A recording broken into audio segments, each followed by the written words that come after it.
Captain Zephyr pressed his six-fingered hand against the cool metal of the observation deck window. Outside, the stars of the Kethmori system sparkled like tiny gems against the black void. His research station had orbited this peaceful world for over 50 years, and in all that time, nothing more dangerous than a small asteroid had threatened them. The Veiltar were a quiet people.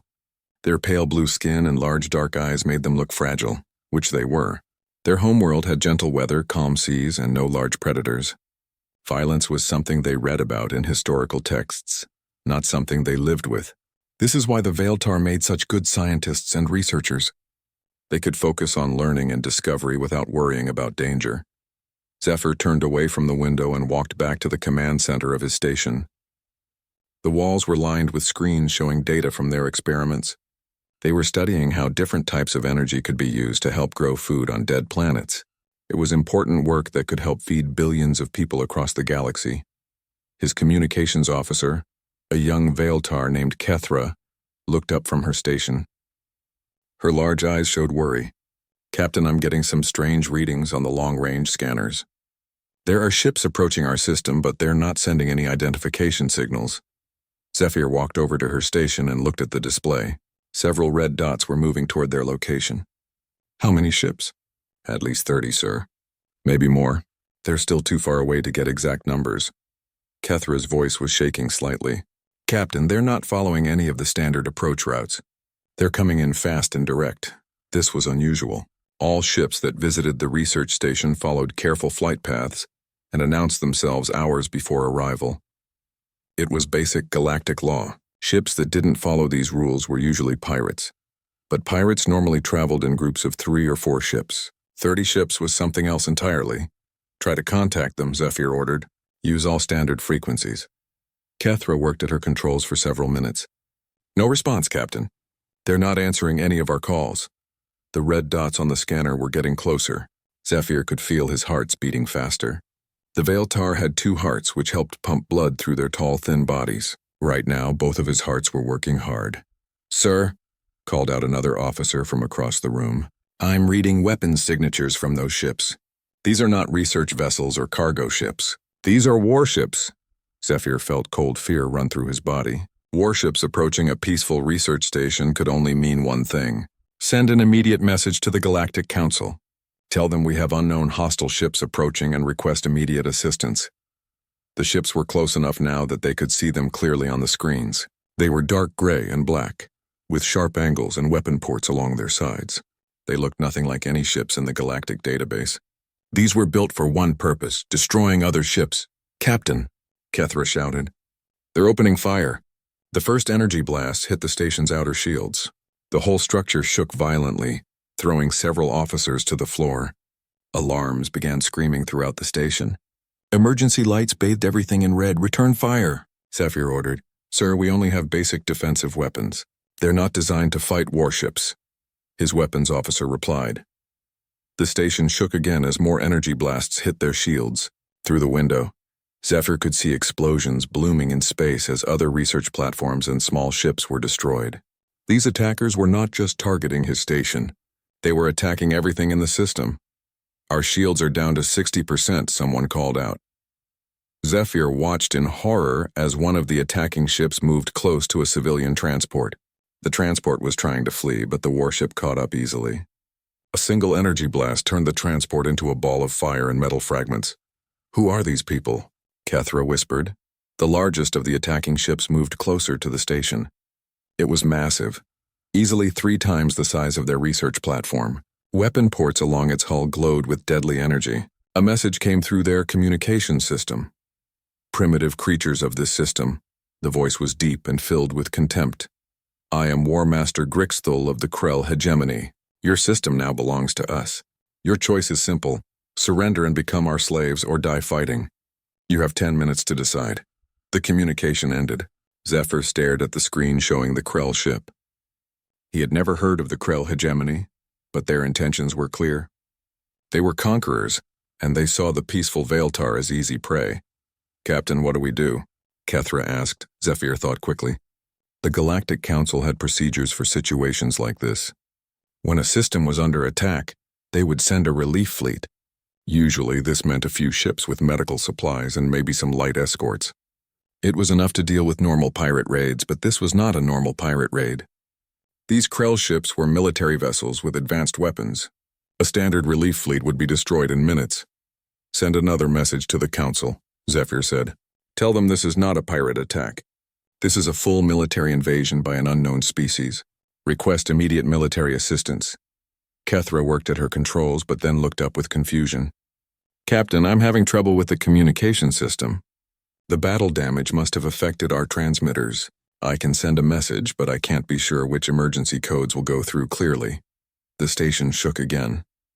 Their shields were failing. Through the window, Zephyr could see more civilian ships being destroyed. People were dying while he watched.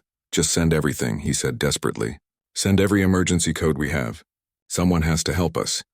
Kethra's fingers flew over her controls. In her panic and fear, she activated every emergency signal in their database. Most were for minor problems like equipment failures or medical emergencies. But buried deep in the old files was a code that hadn't been used in over 300 years.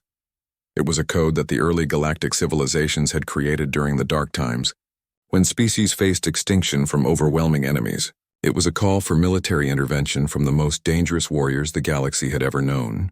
The code had one simple meaning: send the Deathworld species. The message went out across space, carrying with it a request that would change everything. As the signal traveled through hyperspace communication networks, Zephyr continued to watch the destruction around his station. He didn't know what he had asked for. He only knew that his people were dying, and he needed help from anyone willing to fight. The Krell warships continued their attack, confident that they faced only weak prey. They had conquered 17 systems using the same tactics, overwhelming force against unprepared civilians. It had always worked before, but this time their easy conquest had just become something very different. This time, someone had made a call that would bring the galaxy's most feared warriors into the fight. The Deathworlders were coming. Lieutenant Commander Sarah Chen was drinking her third cup of coffee when the alarms started screaming. The Earth Deep Space Monitoring Station was usually quiet during the night shift. Most of the galaxy slept during these hours, and emergency calls were rare. Sarah jumped up from her chair and ran to the main control panel. Red lights were flashing across the communication board. Her computer screen showed an incoming message marked with the highest priority level. "What the hell?" she muttered, pulling up the message details. The signal had come from the Kethmori system over 200 light-years away. Sarah read the message once, then read it again. Her hands began to shake as she realized what she was looking at. It was an SOS signal, but not just any SOS. Buried in the transmission was an ancient military code that hadn't been used since the early days of galactic civilization. The code was clear: immediate military intervention requested against extinction-level threat. Sarah had studied galactic history at the Academy. She knew about the old codes from the Dark Times when entire species had been wiped out by ruthless conquerors. The galactic powers had created special emergency signals for the worst situations. This particular code had only one meaning: send the Deathworld warriors. Most galactic species thought of humans as barely civilized barbarians. Earth was classified as a class 2 of the Deathworld, a planet so dangerous that most aliens couldn't understand how anything could evolve there. Humans were tolerated in galactic society but kept at a distance. They were considered too violent, too unpredictable, too dangerous. The aliens didn't understand that this violence and unpredictability was exactly why the old codes existed. Sarah's training kicked in. She hit the emergency alert button and opened a direct communication line to Admiral Marcus Kane's personal quarters. The Admiral was the commander of the Human Defense Fleet, a collection of warships that most of the galaxy hoped they would never need to use. The communication screen flickered to life, showing Admiral Kane's weathered face. His gray hair was messy from sleep, but his eyes were sharp and alert. Kane was old enough to remember the last time humans had been called to fight for the galaxy. That had been over 50 years ago, and it had not ended well for humanity's enemies. "This better be important, Chen," Kane said in his gravelly voice. "Sir, we've received an ancient military code from the Kethmori system. Someone has activated the Deathworld intervention protocol." Kane's expression changed immediately. He sat up straighter, and Sarah could see him becoming fully awake. "Are you certain about the code?" "Yes, sir. I've verified it 3 times. The signal came from a Veiltar research station under attack by unknown hostile forces. The transmission includes requests for immediate military response against an extinction-level threat. Kane was quiet for a moment, thinking. Sarah knew he was considering all the implications. When humans responded to these ancient codes, it usually meant war. And when humans went to war, the galaxy noticed. "I'll be in the command center in 10 minutes, Kane said. "Start pulling all available intelligence on the Kethmori system. I want to know everything about this situation before I make any decisions." The communication ended. Sarah immediately began working, pulling up star charts, intelligence reports, and any information about recent activity in that region of space. By the time Admiral Kane arrived, she had compiled a complete briefing.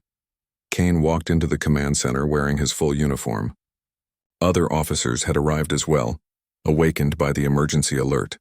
The Admiral took his position at the central command station and looked at the main screen. "Give me the situation, Chen."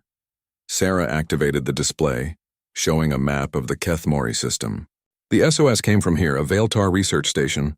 Long-range sensors show multiple unidentified ships attacking civilian targets throughout the system.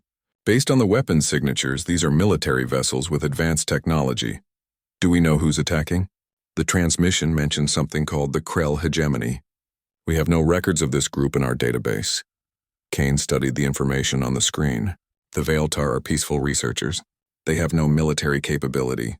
If someone is attacking them with warships, it's a massacre." One of the other officers spoke up. "Sir, should we contact the Galactic Council? This seems like something they should handle." Kane turned to look at the officer.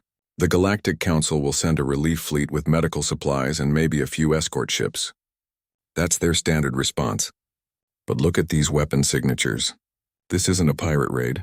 This is a military conquest. A relief fleet would be destroyed in minutes." He turned back to the main screen. "Besides, they didn't call the Galactic Council. They called us. Someone over there knows the old codes and understands what kind of help they need." Sarah pulled up another display. "Sir, if we respond to this, we're talking about deploying the fleet across 200 light-years. That's a major commitment." "I know exactly what it means," Kane said quietly. "The question is, are we going to let an entire species be wiped out because it's inconvenient to help them?" The command center was silent. Everyone knew that Admiral Kane had lost his younger brother in the last galactic conflict. Lieutenant David Kane had died defending a colony world from raiders. Ever since then, Marcus Kane had believed that evil only succeeded when good people chose to do nothing. Kane walked over to the communication station. "Get me a direct line to Fleet Command. I'm calling for immediate deployment of the 3rd Fleet." "Sir," another officer said carefully, "the 3rd Fleet is our largest battle group. 12 dreadnoughts, 48 heavy cruisers, and full support vessels. Are you sure that's necessary?" Kane looked at him with cold eyes. "Officer, when someone sends an ancient military code asking for Deathworld intervention, they're not asking us to send a patrol boat. They're asking us to end the threat completely." He turned to address the entire command center. "The galaxy likes to think of us as violent barbarians who stumbled into space travel. They tolerate us because they have to, but they don't respect us. They think we're too aggressive, too unpredictable, too dangerous." Kane paused, looking at each officer in turn. "They're right. We are dangerous.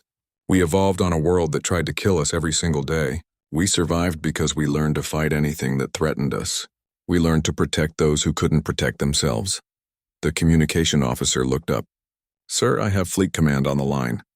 Kane walked over and took the communicator. "This is Admiral Kane. I'm requesting immediate deployment authorization for the 3rd Fleet. We have a Code 7 situation in the Kethmori system." There was a pause on the other end. Code 7 was the highest military emergency level. It meant that an entire species faced extinction. "Admiral, are you certain this requires full fleet deployment?" came the voice from Fleet Command. "Commander, someone out there made a mistake. They sent an SOS asking for help from Deathworlders. Now they're going to find out what that really means." Kane's voice was steady and determined. "The 3rd Fleet launches in 4 hours. We're going to show these Krell what happens when they threaten innocent people." Kane handed the communicator back and turned to his officers. "Start the deployment sequence. I want every ship ready for immediate hyperspace jump. Send a message to all fleet commanders, we're going to war." As the officers rushed to carry out his orders, Kane stood looking at the star map. The Kethmori system was a small dot of light, 200 light-years away. In that distant place, people were dying while waiting for help. They wouldn't have to wait much longer. The sleeping giants of Earth were awakening, and they were very, very angry. Ambassador Talana rushed through the halls of the Galactic Council building on Alteria Prime. Her 4 arms clutched data tablets containing the most disturbing intelligence reports she had ever read. Emergency session bells were ringing throughout the massive structure, calling council members from across the galaxy. The news had spread through the galactic communication network like wildfire. The humans were mobilizing their entire Third Fleet in response to the Kethmori crisis. For most species, this would have been welcome news.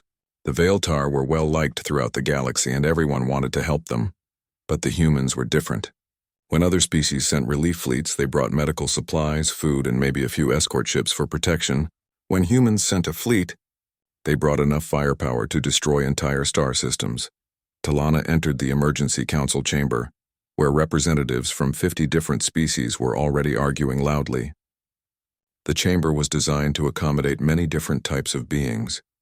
Some sat on traditional chairs, others floated in tanks of special gases, and a few hung from the ceiling by their natural grasping appendages.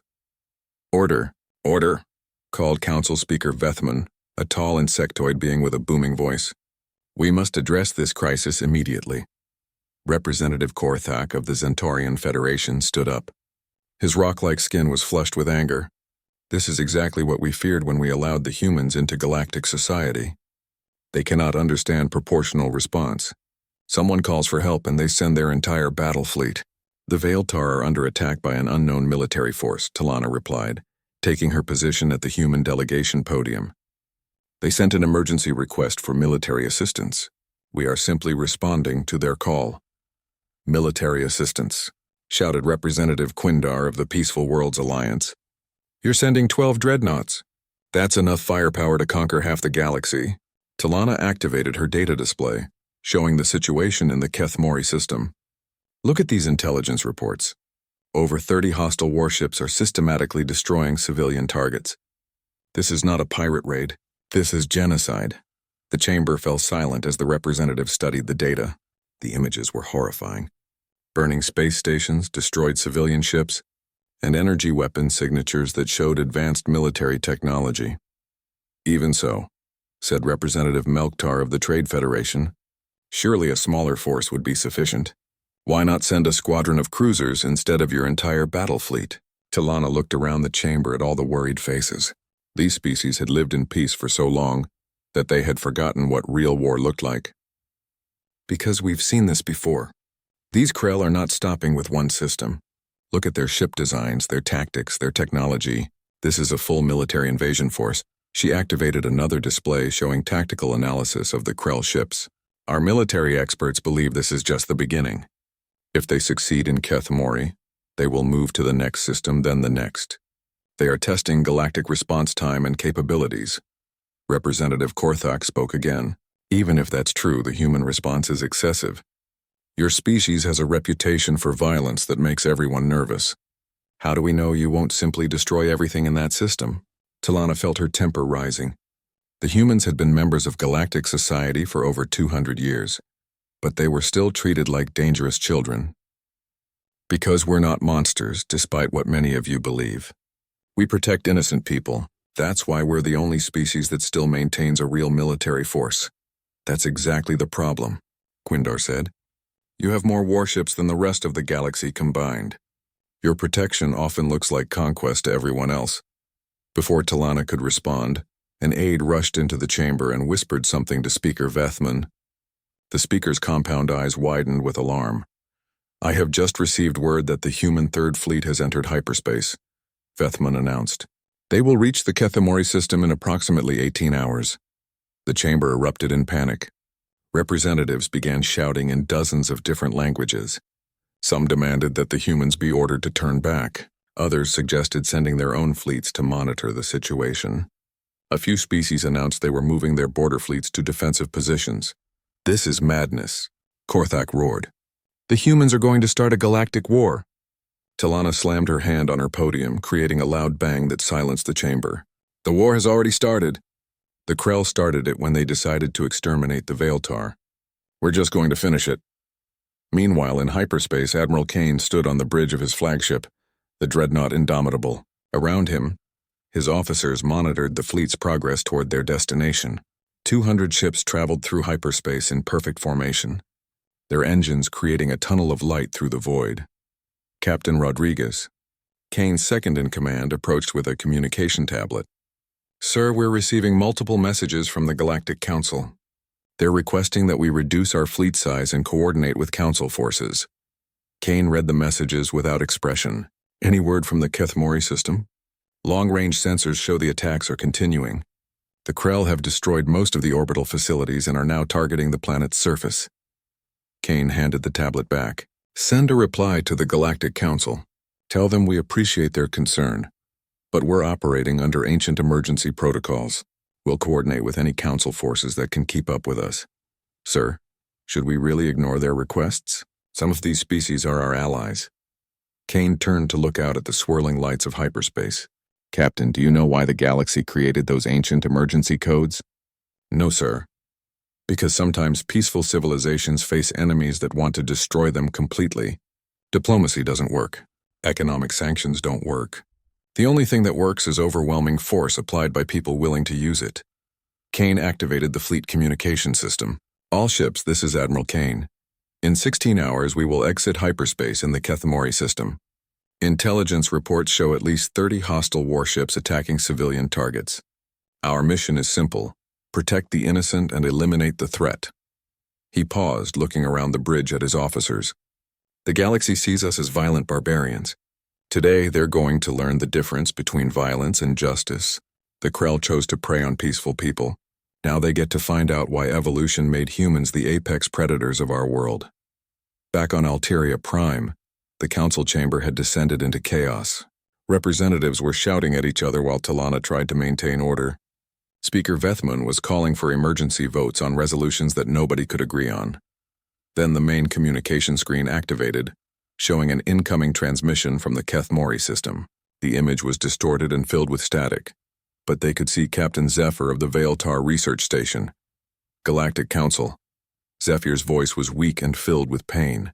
"If anyone receives this message, please know that we tried to hold out. The Krell have destroyed our defenses and are now attacking the planet's surface. They're not taking prisoners. They're killing everyone they find." The image flickered and almost disappeared. "We estimate that over 2 million civilians have already died. If help doesn't come soon, there won't be anyone left to save." The transmission ended, leaving the chamber in complete silence. 2 million dead. The number hit every representative like a physical blow. Talana stood up slowly. "That is why we sent our Battlefleet. Because while you've been arguing about proportional response, an entire species is being murdered." She looked around the chamber at all the shocked faces. "The humans are 18 hours away from that system. When they arrive, those Krell warships are going to discover what happens when you threaten innocent people and make the mistake of asking Deathworlders for help." Representative Korthak spoke quietly. "And what happens to the galaxy when your Deathworlders are finished? Do they just go home, or do they decide they like being the galactic police?" Talana gathered her data tablets and prepared to leave. "I guess we'll find out. But I know this. Tonight, 2 million people are already dead because evil exists in this galaxy. Tomorrow the Krell are going to learn that good people with big guns also exist." As she walked out of the chamber, she could hear the representatives continuing to argue behind her. They were still debating proportional response while people died. This was exactly why the ancient codes existed. Sometimes the only answer to overwhelming evil was overwhelming justice. The humans were coming and the galaxy would never be the same. War Master Grixthal stood on the bridge of his flagship, the Krell dreadnought Bloodfang, watching the systematic destruction of another research facility. His scaled face showed satisfaction as another explosion bloomed in space. The Veiltar were proving even weaker than his intelligence reports had suggested. For 3 days, his fleet had been methodically destroying everything in the Kethmori system.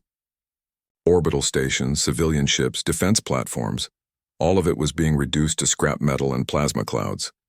The few Veiltar warships that had tried to fight back were destroyed within minutes. "War Master," his communications officer called out, "we're detecting a large hyperspace disturbance at the edge of the system." Grixthal turned to look at the sensor display. "How large?" "Very large, sir. Whatever's coming out of hyperspace, there's a lot of it. Probably a Galactic Council relief fleet, Grixthul said with contempt. The weaklings finally decided to send help. How many ships? The communications officer looked confused. Sir, the sensors are showing. This can't be right. Its reading is over 200 ships. Grixthul laughed, a sound like grinding stone. The sensors are malfunctioning. The Galactic Council doesn't have 200 warships in their entire fleet. Check the readings again. Before his officer could respond, space at the edge of the system began to distort. Bright flashes of light appeared as ships began exiting hyperspace. First a few, then dozens, then hundreds. The Krell bridge fell silent as ship after ship appeared on their screens. These were not the small, peaceful vessels of the Galactic Council. These were warships, massive angular predators designed for one purpose, destroying enemies. By the void, whispered the sensor operator. Sir, I count 12 dreadnoughts, 48 heavy cruisers, 96 destroyers, and over 100 support craft. Grixthul stared at the display in disbelief. In over 20 years of conquest, he had never seen a fleet this large. What species builds ships like these? Check the database for identification. Sir, the computer identifies them as human vessels. Every Krell on the bridge turned to look at Grixthul. Humans were the species from the Deathworld, the violent barbarians that most of the galaxy feared and avoided. But they were supposed to be primitive, using crude weapons and simple tactics. Humans? Grixthul said slowly. Why would humans respond to a Veiltar distress call? His tactical officer spoke up nervously. Sir, we're receiving a transmission from the human fleet. Put it on screen. The main display activated, showing the face of a human male with gray hair and cold eyes. The human was wearing a military uniform covered with rank insignia and service ribbons. Krell forces, the human said in a voice like ice. This is Admiral Marcus Kane of the Human Defense Fleet. You have 30 seconds to begin immediate withdrawal from Veiltar space. This is your only warning. The transmission ended. Grixthul stared at the blank screen for a moment, then began laughing again. 30 seconds? These primitive mammals think they can order the Krell hegemony around?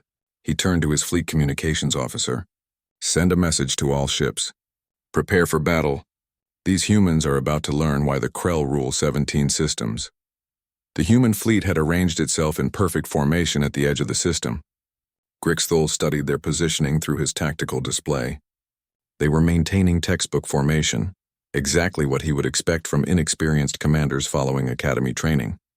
Sir, should we attempt to negotiate? His first officer asked. Their fleet is larger than ours. Grixthul's eyes glowed with battle fury. Negotiate? We outnumber them 3-1 in total ships. Yes, they have more heavy vessels, but our technology is superior. Our energy shields can deflect any weapons these primitives possess. He activated the fleet command channel. All ships advance to attack formation. Target their largest vessels first. Show these mammals how the Krell deal with interference. The 30 human dreadnoughts began moving toward the Krell fleet, but instead of the careful, long-range engagement that Grixthul expected, something else happened. The human ships accelerated to full speed and charged directly at the Krell formation. What are they doing? Grixthul demanded. No one fights like this. They're supposed to maintain distance and exchange fire. The first human weapons fired at maximum range. Grixthul expected to see energy beams that his shields would easily deflect. Instead, streams of metal projectiles slammed into his ships with devastating force. Sir, his weapons officer shouted. Their kinetic weapons are penetrating our shields. Impossible. Our energy shields are designed to stop any weapon. These aren't energy weapons, sir. They're firing solid metal projectiles at incredible speed. On his tactical display, Grixthul watched in horror as human kinetic rounds punched through Krell shields like they weren't there. Ships that had seemed invincible moments before were now erupting in flames and debris. But the humans weren't finished. As they closed to medium range, they launched swarms of missiles from every ship in their formation. Hundreds of small, fast-moving warheads streaked through space toward the Krell fleet. Activate point defense systems, Grixthul ordered. Shoot down those missiles. The Krell ships opened fire with their defensive weapons, destroying many of the incoming missiles, but there were too many of them. Dozens of warheads slipped through the defensive fire and exploded against Krell hulls. Sir, the humans are using nuclear weapons, the sensor operator reported in shock. Nuclear weapons were considered primitive and barbaric by most galactic species. They were messy, uncontrolled, and caused massive collateral damage. Civilized species used clean energy weapons that could be precisely controlled. But the humans weren't trying to be civilized. They were trying to win. As the range closed further, the human ships opened fire with everything they had. Energy beams, kinetic weapons, missiles, and torpedoes filled space between the two fleets.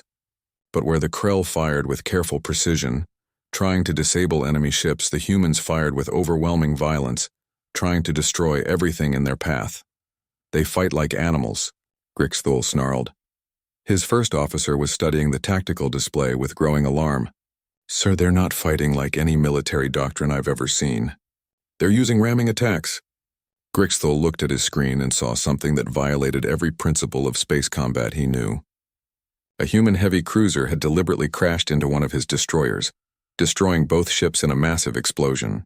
As he watched, another human ship did the same thing to a Krell cruiser. "They're sacrificing their own ships to destroy ours," he whispered. The human tactics made no sense by Krell standards.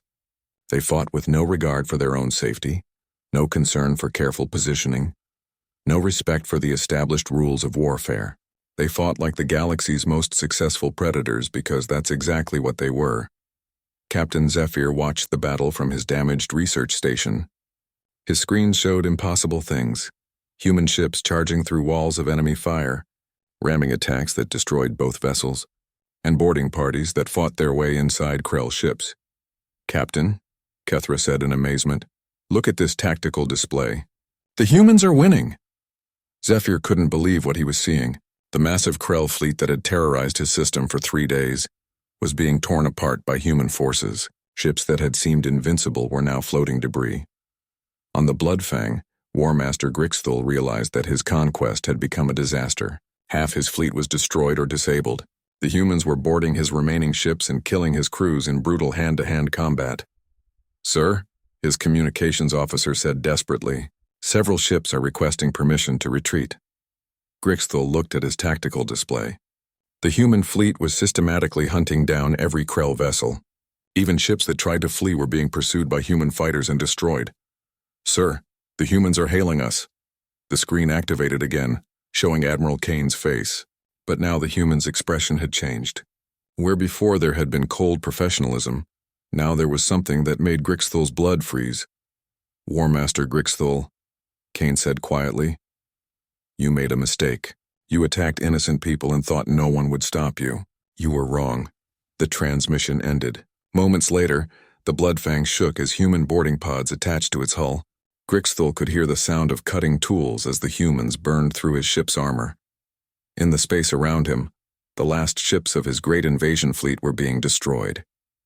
The Krell hegemony's grand conquest had lasted exactly 6 hours against human forces. As armed humans broke through onto his bridge, Grixthul finally understood what the rest of the galaxy had always known. Some species were prey and some were predators. He had spent his life hunting prey.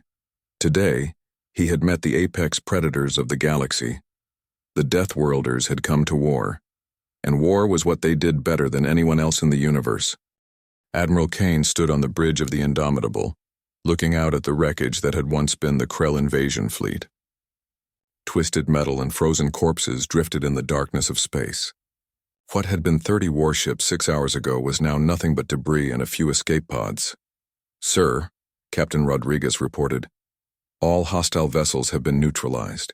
We're detecting approximately 200 Krell survivors in escape pods." Kane nodded.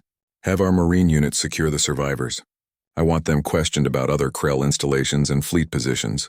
What about their wounded? Treat them according to galactic conventions." "We're not monsters, Captain." Rodriguez hesitated. "Sir, we're receiving multiple communications from the Galactic Council. They're demanding that we withdraw immediately and turn over any prisoners to Council authority." Kane turned away from the window. "Any word from the Veiltar?" "Captain Zephyr is requesting permission to come aboard. He wants to thank you personally." "Granted. Have him brought to the briefing room." As Rodriguez left to carry out his orders, Kane activated the long-range sensor display. His expression grew grim as he studied the data. The destruction of the Krell invasion fleet was just the beginning. Intelligence reports showed 3 more Krell battle groups massing in distant systems. 20 minutes later, Kane sat across from Captain Zephyr in the ship's main briefing room. The Veiltar looked exhausted and traumatized, but his large dark eyes showed deep gratitude. "Admiral Kane," Zephyr said in his soft voice, "I cannot express how grateful my people are for your intervention. Without your fleet, we would all be dead." Kane leaned forward. "Captain, I need you to understand something. What happened here today was not an isolated attack.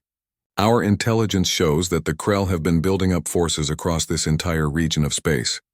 They're planning to conquer multiple systems." Zephyr's face paled. "How many systems?" "At least a dozen, maybe more. The attack on your research station was just a test. They wanted to see how quickly the galaxy would respond to an invasion." "And now they know," Zephyr said quietly. "Yes, they know that the Galactic Council sends relief fleets that arrive too late to help, and they know that humans send battle fleets that arrive in time to fight." Kane activated a holographic display showing the surrounding star systems. Red markers indicated known Krell positions. "Captain, what I'm about to tell you must remain classified. We've identified Krell forces in the Andorian sector, the Centauri cluster, and the Outer Rim territories. This isn't just about your system anymore." Zephyr studied the display with growing alarm. "You're talking about a full-scale galactic war." "I'm talking about preventing one," Kane replied. "The Krell made a mistake when they attacked you. They showed us their capabilities, their tactics, and their intentions. Now we're going to make sure they can't threaten anyone else." The briefing room door opened and Ambassador Talana entered with a communication tablet. Her forearms were moving in agitation, which Kane recognized as a sign of extreme stress. "Admiral, I have urgent messages from the Galactic Council. They're demanding that you cease all military operations and return to Earth immediately." Kane took the tablet and read the messages. "They want us to withdraw and let the Council handle the Krell threat." "Yes, sir. They're concerned about human military expansion. Some species are calling this an act of aggression disguised as a rescue mission." Kane stood up and walked to the window overlooking the debris field. "Ambassador, how many Galactic Council members have ever fought in a real war?" Talana thought for a moment. "Very few, sir. Most Council species have been at peace for centuries. And how many of them understand what happens when you leave aggressive predators alone to grow stronger?" "I don't think they do, sir." Kane turned back to face her. "That's the problem. They think this is about politics and diplomacy. They don't understand that some enemies only respect superior force." He activated the ship's communication system. "All fleet commanders, this is Admiral Kane. Prepare for Phase 2 operations. We're moving to eliminate remaining Krell installations in this sector." Talana looked alarmed. "Sir, you can't just expand the mission like that."